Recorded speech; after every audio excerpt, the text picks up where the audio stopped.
I had my doubts about the day from the moment I woke up. The sky was gray, typical for late autumn, and there was a chill in the air that seemed to seep through the windows. I was scheduled to interview the state governor, an opportunity any journalist would kill for, and yet, I was uneasy. Maybe it was the weight of responsibility or the fact that my little Ellie had woken up with a slight fever. Either way, the day felt off. I dropped Ellie off at my mom's place, giving her a quick kiss on the forehead before heading to the governor's office. My mom, always the worrier, said, "Make sure you watch yourself around those politicians. They're all smiles and handshakes until they're not." At the governor's office, I was met by his assistant, a man named Tom. He was a bit older than me, probably edging into his early 40s, with a sharp suit and a smile that managed to be both professional and warm. "Clara, right? Heard a lot about you. All good, promise," he said, extending his hand. "Yeah, that's me. And you're Tom? I appreciate the help setting this up," I said, shaking his hand. His grip was firm, confident. The interview itself went better than expected. The governor was forthcoming, even charming, and I got some good quotes that I knew would make my editor happy. But it was Tom who caught my attention. He lingered nearby, always watching, making sure everything was in order. After the interview, while I was packing up my recorder and notes, Tom came over. "You got plans after this? There's a decent coffee place just around the corner. Their espresso will knock your socks off." I hesitated for a moment. It wasn't like me to mix work with anything personal, but there was something about Tom's straightforward manner that was disarming. "Sure, why not? I could use a good coffee after this," I replied. At the coffee shop, the conversation flowed easily. Tom talked about his daughter Amy, who was about to graduate high school and had plans for college. "She's got her mother's brains. Smart as a whip. I just try to keep up," he laughed. "I know the feeling. My Ellie's only 6, and she already outsmarts me daily," I said, laughing along. We talked more about our kids than anything else. It was refreshing to have a conversation that wasn't just about work or politics. Tom's demeanor was relaxed, and he didn't push the conversation in any direction it didn't naturally want to go. It was like talking to an old friend. As we left the coffee shop, Tom said, "Listen, Clara, I know you're not looking for anything serious. Heck, I'm not either. But I liked this, talking, laughing. How about we do this again? No pressure, no expectations." I looked at him, really looked. He was sincere, that much was clear. "Yeah, I'd like that," I admitted, a bit surprised at my own readiness to dive back into something personal. There I was, 2 years into what started as a not-a-date routine with Tom, and suddenly I found myself staring at a small, shiny ring, feeling like the world had stopped spinning for just a second. We were at our favorite little Italian place, tucked away in a corner booth that had become our spot. The candlelight flickered, casting shadows that danced around Tom's serious expression. He'd just popped the question, simple and straight, no fluff. "Clara, I'm not good with fancy speeches. So, how about it? Will you marry me?" Looking into his hopeful eyes, all I managed was, "Are you sure? Because, you know, life with me is a 3-ring circus." Tom laughed, that deep, reassuring sound that had first drawn me to him. "I'm counting on it. Ellie's a part of the deal, right? Wouldn't have it any other way." "Okay then, yes," I said, my voice steadier than I felt. "Yes, I'll marry you." Tom's place was bigger, with a yard that seemed to stretch forever and rooms that echoed with the potential of new memories. The first evening we spent there, Tom cooked dinner, something he'd become famous for during our not-a-date dates. Ellie watched him like a hawk, her curiosity barely contained. "Tom, are you sure you know how to cook? Mom usually burns the pasta," she stated matter-of-factly, standing on tiptoe to peer over the counter. Tom winked at her, tossing vegetables in a pan with a chef's flair. "I promise I won't burn anything." Scout's honor. The transition wasn't just physical, it was emotional, too. Ellie and I were used to it being just the two of us against the world. Now, Tom was in the mix, with his easy smiles and a way of making even the hardest day seem manageable. We were learning to be a family, and not just any family, a good one, a real one. Life in Tom's house was starting to feel more like home every day, but there was still one piece of the puzzle that didn't quite fit: his daughter, Amy. She was in college in another city, and we didn't see her much. The few times we did, the air felt charged, like a storm was always about to break. Amy came home for Thanksgiving, and I wanted everything to be perfect, to maybe smooth out some of the awkwardness that seemed to cling to the walls whenever she was around. I was in the kitchen when she walked in, her bags dropping to the floor with a thud. "Hey, Amy, good to see you. Let me help with that," I offered, moving towards her. She gave me a half-smile, more out of politeness than warmth. "Thanks, Clara.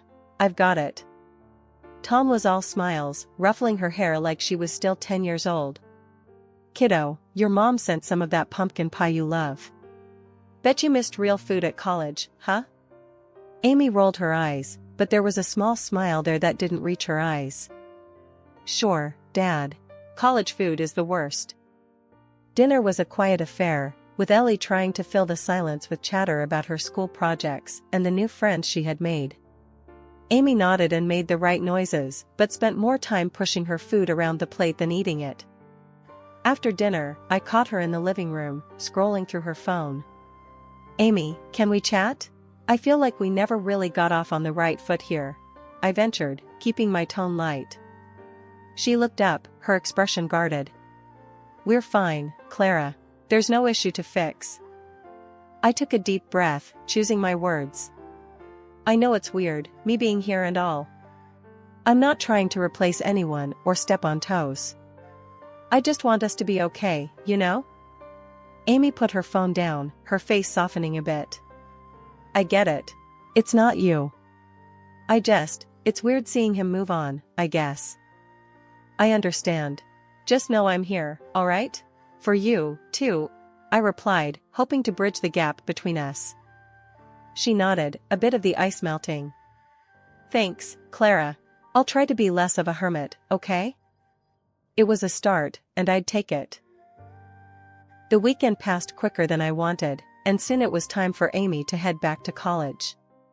She hugged her dad, gave Ellie a high five, and to my surprise, she turned to hug me too. It was quick and a bit awkward, but it was something. "Take care, Amy. Keep in touch, okay?" I said, feeling like we'd turned a corner. Ellie, who had been unusually quiet, tugged at my hand. "Is Amy mad at me? She doesn't talk much." I knelt down to her level, smoothing back her hair. "No, sweetie, she's not mad. She's just used to being on her own. We'll keep trying, okay?" Navigating new family dynamics was never going to be easy, but I believed in us. With patience and a lot of open hearts, I hoped we'd find our way to being not just a family by name, but one in spirit too. My job as a journalist meant erratic hours and sudden trips out of town, but Tom had stepped up in ways I hadn't even dared to hope for. He picked Ellie up from school, made dinner, and seemed to genuinely enjoy the rhythm of our new life together. Initially, Ellie was thrilled, always chattering about her day on the ride home, eager to show off the little projects she'd done in class. "She's really taken to you, Tom," I told him one evening, watching them assemble a puzzle on the living room floor. He looked up, a smile creasing his eyes. "She's a great kid, Clara. Couldn't ask for a better stepdaughter." But a few months in, I noticed a shift in Ellie. She became quieter, more reserved. The light in her eyes dimmed, replaced by a skittishness that set alarm bells ringing in my mind. I tried to coax her into talking, to share what was on her mind, but she just shrugged and forced a smile. "It's nothing, Mom. Just tired, I guess," she'd say, but the mother in me knew better. Something was off. Then one night, as we were getting ready for bed, I noticed a bruise on her arm, a nasty, purple shadow that made my heart stop. "Ellie, what happened?" I asked gently, trying not to sound as panicked as I felt. She avoided my gaze, fiddling with the hem of her pajama top. "I fell down at school. It was silly." I wasn't looking where I was going. But the bruise looked like it had a story that didn't involve a simple fall. My mind raced with dark thoughts of bullying. Did someone do this to you at school? You can tell me, Ellie. She shook her head quickly, too quickly. No, Mom. It was just me being clumsy. Really. The next day, I dropped by her school and spoke with her teacher, Mrs. Jennings, a kind woman who had always been open about classroom dynamics. Mrs. Jennings, has Ellie been having any trouble with other kids? Any signs of bullying? Mrs. Jennings looked genuinely surprised. Oh, no, Clara. Ellie gets along well with everyone. She's a quiet child, but she's not having any problems with other children that I've noticed. That left me more unsettled. If school was fine, then what was causing Ellie's change in behavior and the mysterious bruise? My mind churned with possibilities, none of them good. Determined to get to the bottom of things, I decided to buy a smartwatch that could record audio.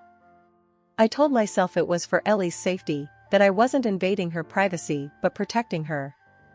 When I gave her the watch, her face lit up with a smile I hadn't seen in weeks. Wow, a smartwatch? For me? Ellie's voice was filled with excitement. Yep, you can wear it to school and everywhere. Think of it as an early birthday gift, I explained, trying to keep my voice cheerful. I watched her strap the watch to her wrist, her fingers fumbling with excitement. My heart was heavy with mixed feelings as she admired it. I hoped the watch would provide answers, that it was just my overactive imagination at work and nothing more. The routine with the smartwatch started off innocent enough. For days, all I heard were snippets of school lessons and the mundane chit-chat of children's lives.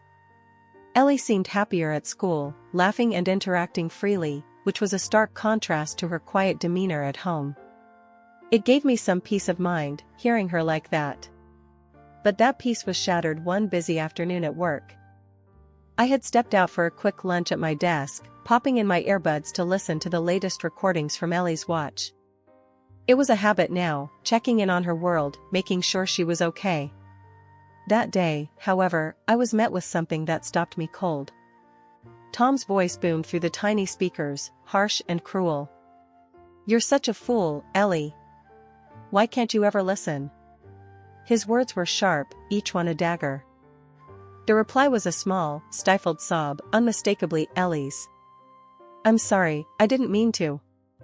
Then the sound, a sharp slap, the kind of sound that echoes long after it's over, followed by Ellie's crying. My hand flew to my mouth, stifling a gasp. My heart raced, anger and shock warring inside me. This wasn't just a small misunderstanding. This was my worst fear laid bare. I sat frozen, my lunch forgotten, as the world continued bustling around me. I couldn't think straight. All I knew was I needed to get to Ellie, to hold her, to get her away from him. I rushed home, my mind racing, planning, dreading. When I arrived, Ellie was there, alone, sitting quietly in her room. Seeing her like that, so small, so vulnerable, it broke something inside me. Ellie, baby, we need to talk, I said gently, sitting beside her on the bed. She looked up, her eyes wide and scared. I took a deep breath, steadying my voice. I know about Tom, about how he's been treating you. You don't have to be scared anymore. I heard everything. The floodgates opened then, and she poured out everything. The threats, the hits, how he'd made her promise not to tell me, how scared she was that it was somehow her fault. My heart ached with every word. I packed a few things quickly and drove her to my parents' house. They were horrified when I told them everything, and they didn't hesitate to take us in. Stay here tonight, my mom said, her voice firm with that maternal resolve. We'll take care of Ellie. You go sort this out. I hugged Ellie goodbye, her small arms clinging to me a moment longer than usual. I'll fix this, I promise, I whispered, kissing her forehead. Leaving her there, safe with my parents, I drove back home. The house seemed darker, colder. I sat on the couch, the silence oppressive, waiting for Tom to come home. My mind raced with what I would say, how I would confront him. Anger, fear, betrayal, it all swirled inside me, a storm waiting to break. The sound of the front door opening and Tom's cheerful whistling sliced through the tense silence of the living room where I was waiting. He came in, all smiles, utterly unaware of the storm that was about to break. "Hey, babe. What's for dinner?" His voice rang through the house, light and carefree. I stood up, my stomach churning with nerves and anger. "We need to talk. Now," I said, my voice steely and calm. The smile faltered on his face. "Sure, what's up? You look serious." "It's about Ellie," I began, watching as his expression shifted from confusion to concern. "What about her? Is she okay?" He took a step towards me, his brow creased. I cut him off, the fury building inside me. "No, Tom, she's not okay. Because of you." He stopped, his face a mask of bewilderment. "What are you talking about?" "I know about the abuse, Tom. I know how you've been treating her when I'm not around." The words felt like bullets, each one harder to say than the last. For a moment, he just stared at me, and then he laughed. A cold, harsh sound that echoed mockingly around the room. "You're being ridiculous. You have no proof. You think you can take me down? With what? Your overactive imagination?" His arrogance boiled my blood. "I have more than enough proof, Tom." He smirked, stepping closer. "Come on, Clara. You and I both know you're bluffing. If you push this, I'll make sure you regret it. I can destroy your career, drag your name through the mud. Don't forget, I have connections that you can't even dream of." The threat hung in the air, heavy and sinister. But I was ready for him. I pulled out my phone and hit play on the recording of his tirade against Ellie. His voice filled the room, cruel and unmistakable. Tom's face went white, his confident demeanor crumbling as the reality of his situation dawned on him. "Clara, please, I was just stressed, I didn't mean." "Save it, Tom. I'm done listening to your excuses." I watched as he sank to his knees, his face crumpled in fear. "Clara, I'm sorry. I'm so sorry. Please, I can change. Don't do this. Don't ruin my career and my life. You should have thought about that before you hurt our daughter. You're not getting away with it this time." I stood firm, despite the part of my heart that ached to see him so broken. But I had to be strong, for Ellie. At that moment, the doorbell rang. I walked past Tom, still kneeling on the floor, and opened the door to 2 police officers. I had called them before Tom got home, the final step in ensuring my daughter's safety. "Officers, thank you for coming. He's in here," I said, leading them into the living room. Tom looked up, the fear apparent in his eyes as the officers read him his rights and handcuffed him. He muttered pleas for forgiveness as they led him away, but I felt nothing but a hollow relief. Ellie was safe now, and that was all that mattered. After the door closed behind them, the silence was deafening. I sank down onto the couch, the adrenaline fading, leaving exhaustion in its wake. I knew this was only the beginning of a long battle, but for the first time in what felt like forever, I could breathe. Ellie was safe, and Tom would face the consequences of his actions. It wasn't long before the news exploded, splashing across every headline and becoming the talk of the town. But nothing prepared me for the knock on my door early one morning, just as the chaos was unfolding. I opened the door to find my first husband, Michael, the father of Ellie, standing there, his face etched with concern and a hint of anger. Beside him stood his lawyer, a sharply dressed man known for his ruthless courtroom tactics, his reputation preceding him. "Clara, we need to talk," Michael said without wasting a moment, pushing past the formalities as his lawyer followed suit. I sighed, stepping aside to let them in. "I guess we do." Once we were all seated in the living room, his lawyer, Mr. Davidson, wasted no time. "Clara, Michael here is very concerned about the welfare of Ellie and how the scandal could affect her. We want to ensure that her interests are protected, legally and financially." Michael chimed in, his voice firm. "Clara, I won't let our daughter be dragged through the mud because of him.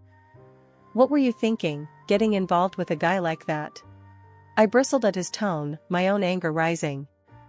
I was thinking that I found someone decent, which he seemed to be, until he wasn't.